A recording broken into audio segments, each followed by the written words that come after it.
Hi, Cancer and Capricorn Risings, and welcome to your August astrology and tarot forecast.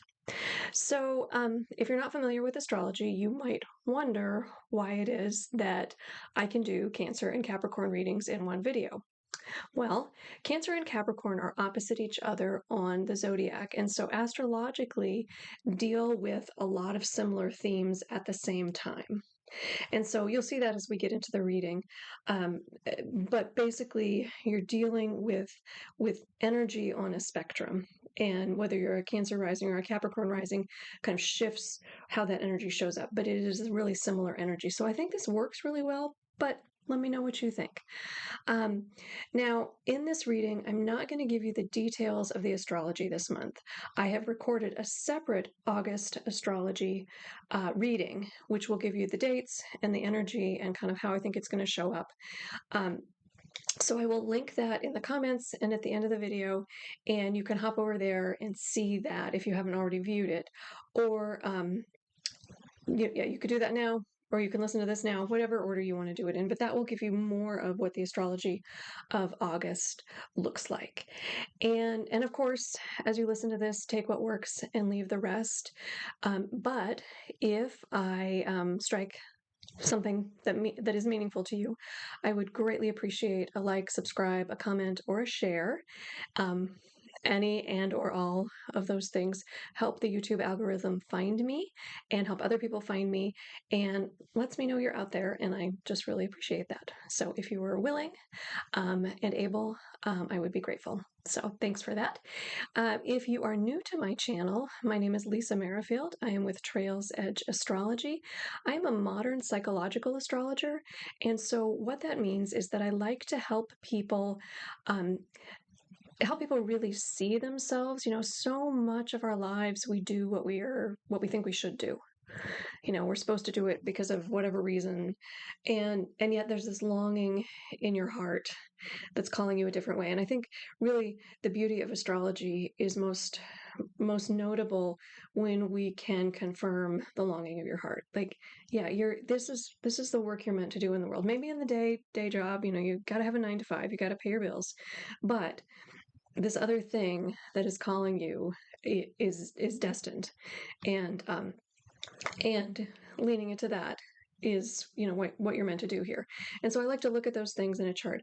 I also really like to help people understand how to work with the current energy and how to really lean in and capitalize on whatever is happening in their lives to co-create whatever it is they want to co-create in this world. So I like to say that I like to help people find their path and make their magic. So, last thing before we get started on the readings, if you like this format, in November, I'm going to open up a membership where I will do this specifically for you. I will give you an astrological reading with some tarot. They usually take about 10 or 15 minutes. I email it to you every month, and you can get the month ahead with the dates that are specific to you. So these readings are general. I don't know where your other placements are, but in the membership, I will look at your chart and I will give you the specifics on it. So again, think about that. If you're interested, I will launch in November, and you're welcome to sign up for that. All right, with that, I think that's all my introductory stuff. So let's get into your reading. All right, so the backbone of this month is really a very long Mercury retrograde. It is between August 4th and August 28th. So pretty much the whole month of August is going to be this Mercury retrograde. And we know when Mercury is retrograde, we need to revise, redo, rethink, slow down basically. And so I think that's a lot of this month. But there are these sparks where there might be either some push to go forward or some surprising things. So it's an interesting month, but the backbone is really this Mercury retrograde.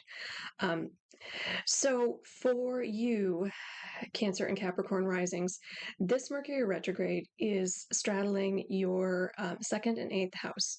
So it is asking you to revise and rethink and reevaluate your Your resources, your finances, your contracts with other people, your values, the ways you spend your time, treasures, and talents, your emotional entanglements, any of those kinds of things that are really resource and value based.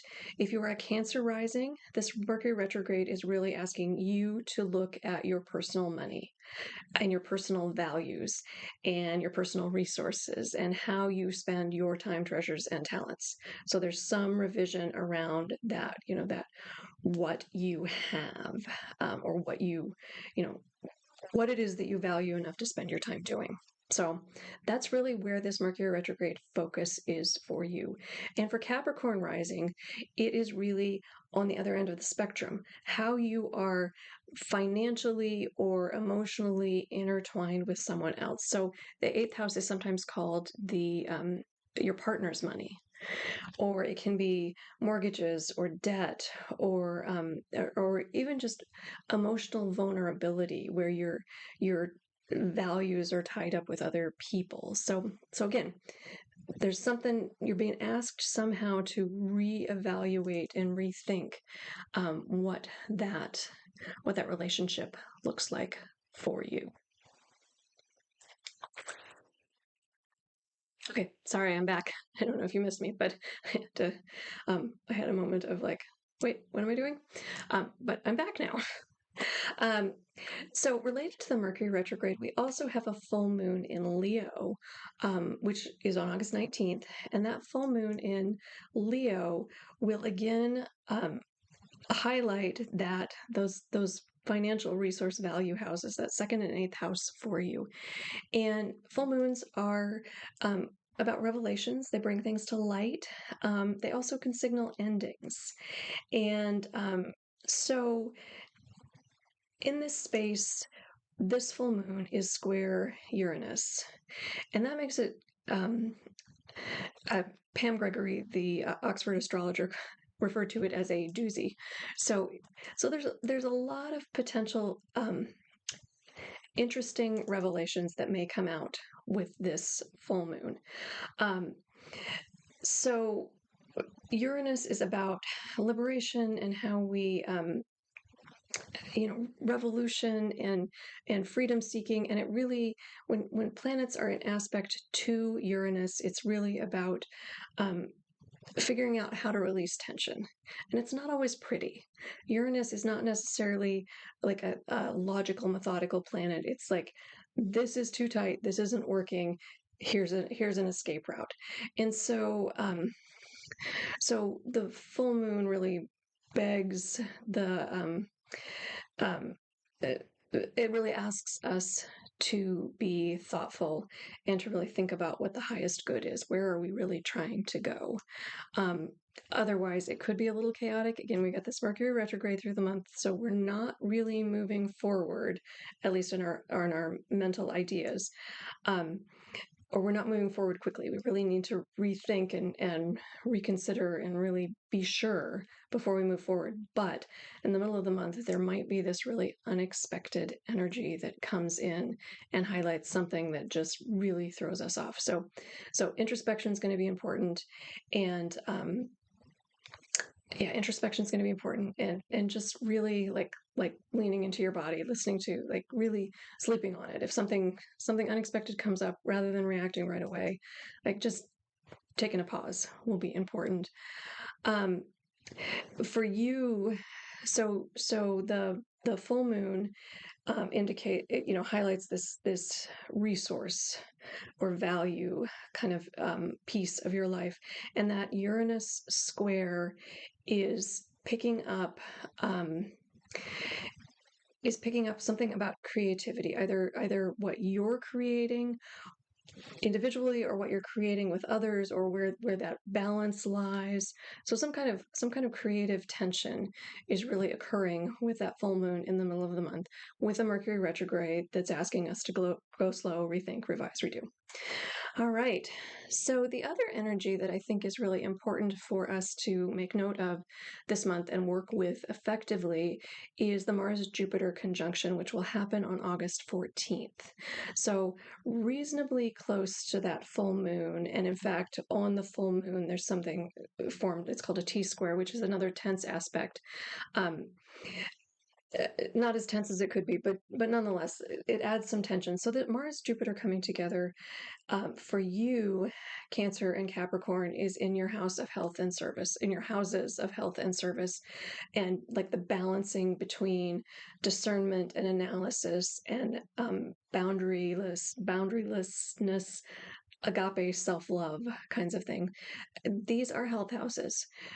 If you feel unwell for any reason, please go to the doctor because um, Mars and Jupiter coming together in general can be a good thing. And it can also be like expansive inflammation or something like that, and we don't want that. So, with that conjunction around the middle of the month happening in your houses of health, I I just ask that if you need to, you get checked out. Err on the side of caution. May not come out that way, but that's how it may show up for you. So if you're a Cancer rising, this energy is going to be in your 12th house. Mars and Jupiter will come together in your 12th house. And that is really about this exploration of cosmic consciousness, of finding God or spirit or the divine or any of those kinds of things might come out of this, or maybe being able to express your values around that. It can also be a place, the 12th house can also be a place where we feel trapped. And so Mars and Jupiter coming together might give you a way out of a trap situation, or give you a voice to speak to what you're feeling. It can lead to escapist tendencies. Like I said, health issues definitely can show up. But yeah, so something about that cosmic consciousness and breaking down boundaries, I think you'll see during the middle of the month. And again, use it positively, and I think it's beautiful energy. If you're Capricorn rising, this energy is happening in your 6th house, which is your house of daily routines, which includes your health habits, how you eat, how you exercise, all those kinds of things, and your work habits, or yeah, what your day looks like.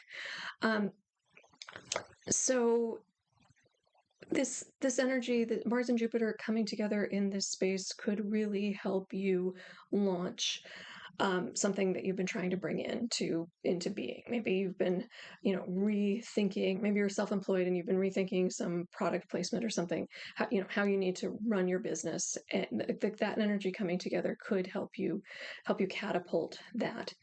And it could also lead to some frayed nerves, and maybe even some anxiety in there. Again, Mars is about how we enact our will in the world, but it also is inclined to stir the pot, and Jupiter makes things bigger. And so coming together, again, just make sure that you lean in and are really thoughtful, and remember that Mercury's retrograde, so pausing, sleeping on it, so important. So yeah, so has some nice potential energy, and really requires introspection. So around the full moon, which we said was squaring Uranus, Jupiter, Venus and Saturn will be opposite each other, and Mars and Jupiter will square that Venus and Saturn, and that's that T square. Not the worst T square in the world. We've got Jupiter and Venus in a T square. It's reasonably, most of the time, that squares are not as tense with Venus and Jupiter, but nonetheless, I think there's some potential tension there. The Jupiter-Saturn square is harkening back to a cycle that started a couple years ago, and so it's what's called an opening square, and so it is inviting some adaptive management. Like you've put some structures in place, and you're kind of having maybe a crisis of confidence around how that's going, and how do you go forward with it. So that's all tied up in this full moon as well. Pluto too is in there, because Jupiter and Saturn came together in December of 2020 at the same degree of Aquarius that Pluto is right now. So there's just all kinds of transformative energy in here. And being that this is sitting on your 6th, 12th house axis, yeah, it's just something to take note of. Yeah, just go easy on yourself, I guess is the messaging. All right, let's look at what the cards have to say for you with in relationship to the astrology for you this month, to really that 6th, 12th house energy, the 2nd, 8th house energy. So the money and resources, health and service. So the tarot deck we're going to read from is called the Prisma Vision Tarot, and this box I know is hard to read. It's a cute little beautiful deck in my opinion. And then we will pull an oracle card from the Chakra Insights Oracle deck to give you an idea of energetically where you might want to do some work in your body in order to really capitalize on the energy of August. All right, let's shuffle our tarot cards.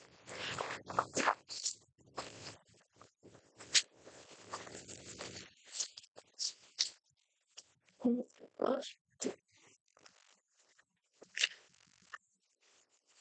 right. What do Capricorn and Cancer risings need to hear? We're going to pull 3 cards.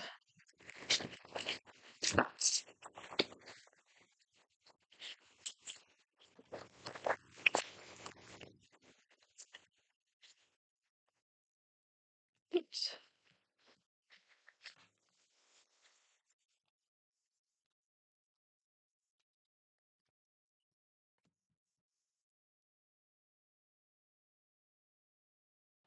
Okay. Oh, interesting. Very interesting. So, for the month of August, your opportunity is the 6 of Chalices. See if we can get that to focus. Maybe, maybe not. Here, well, you're going to have to trust me. So, 6 of Chalices, which is the 6 of Cups. And the 6 of Cups is the card of nostalgia. And so I think there's an opportunity here maybe to think back to the way something was, or and it could be fondly, or it could be with an opportunity to reevaluate. Being that the energies in your 2nd and 8th houses, I wonder if this isn't something, like a lot of times our values around money come from our childhood, or come from like the way we were raised or ingrained. And I've just been reading that like a lot of those habits and patterns and like the neural pathways are solidified by the time we're like 4 years old. So before we really had time to think or ponder or really rationally understand something. So I wonder if there's not an opportunity to review some of those childhood beliefs, or some of those things that we just feel are the norm, or we just feel like it has to be this way, or it's just comfortable, even if it's not healthy or the most productive or whatever. I wonder, and with the 6th, 12th house energy, which can lead to escapist kinds of things or analysis paralysis, kinds of situations, I wonder if it's not just an opportunity to lean back in, maybe do some inner child work, think about the habits and the values you have around your resources, and what's working for you and what's not. So I think that's the invitation this month. That's your opportunity, is to really dig back into who you are and where you come from, and is that productive? Are you moving forward in the way you want to, or are there beliefs or values that are holding you back? So I think that's your opportunity this month. The challenge, interestingly, is the Sun. And the Sun is the card of abundance. The Sun is the card of having the resources, having the support system. The Sun it shines brightly, and so. But this is the challenge for you, and so maybe maybe something is coming together or going well, and maybe you're feeling uncomfortable with it. Maybe it's butting up against some of these childhood conditions or beliefs. I don't know, but there's something about abundance. You know what's coming to mind right now is um, is your challenge to accept abundance or to recognize abundance as it's showing up in your life. Is that your challenge, or do you have some limiting beliefs around what you think you deserve? I don't know. You know what's going on. But with the second house, second, eighth house, the resource values piece, and then um, the service piece with the eighth, 12th, or the sixth, 12th house, it just makes me wonder if there's not maybe some limiting beliefs that are blocking you from really stepping into what you're capable of. So do with that what you will. Your to-do list. What is it that you need to do? You got the Fool. The Fool is about taking a leap of faith. It's about stepping into the unknown. It's about doing things differently. So interestingly, the Sun is almost at the end of the journey of the major arcana, and the Fool is the beginning of the journey. So I wonder if there's not, again, some shifting of the chapters, some losing some of this conditioning, or some of the things that have maybe held you back, or maybe like this is just the way you think it's supposed to be. And this card is saying your to-do list in August is to let all that go, is to not necessarily do things exactly the way you have done them. And this makes sense with the Mercury retrograde, like revising, rethinking, reevaluating what's not working and how do you do it differently.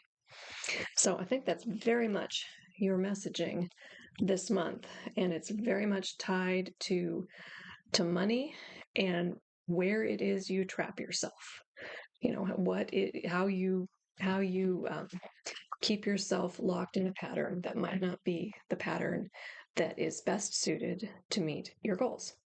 All right, let's pull our oracle card, see what chakra work might be helpful for you. All right, for Capricorn and Cancer rising, chakra work. I'm gonna take this one. It's so interesting. I have gotten so many crown chakra cards. And I'm going to check and make sure, see if this is a third eye or a crown card before I show it to you. 41. No, it's a third eye chakra. Again, all of these upper chakra cards are coming through in the readings that I'm doing. So interesting. So your chakra work is really third eye work, intuition. And so the keywords, since for some reason my camera's deciding it doesn't want to focus, I don't know why. The keywords are trust, insight, awareness, and guidance. And so what I think this is really saying is that your invitation this month is to trust yourself, to trust the longings of your heart, which is so hard to do. Like, I totally get it. It's really hard to trust the system and trust the process and take this fool's journey, take that leap into the unknown. But I think that if you're willing to do some third eye work, it could it could bring you into a next chapter, or it could really open up some things that that may have been blocked or may have been closed, and that you might not have had access to before. So yeah, third eye chakra, and this kind of work could be meditation or dream work, just looking for synchronicities in the world. Lots of things you can do for third eye kinds of things. I like to work with crystals for third eye work. But yeah, that you can Google and find lots of techniques and ideas for helping you to open your third eye, and helping you to just, and really, I don't know that it's opening your third eye. It's just trusting your intuition. That's intuition is the keyword on the card. Just trusting the longing of your heart. If you are pulled in a direction, there is a reason for that, and it might not make logical sense to you right now, but trust the process. All right, my friends, thank you for making it to the end. Again, if you are willing to give me a like, a subscribe, a share, or a comment, I would greatly appreciate it. I will say the algorithm also likes it when people get all the way to the end, so thank you for being with me throughout. And yeah, good luck this month. I'm eager to see how it all plays out for you. Thanks so much. I'll see you soon.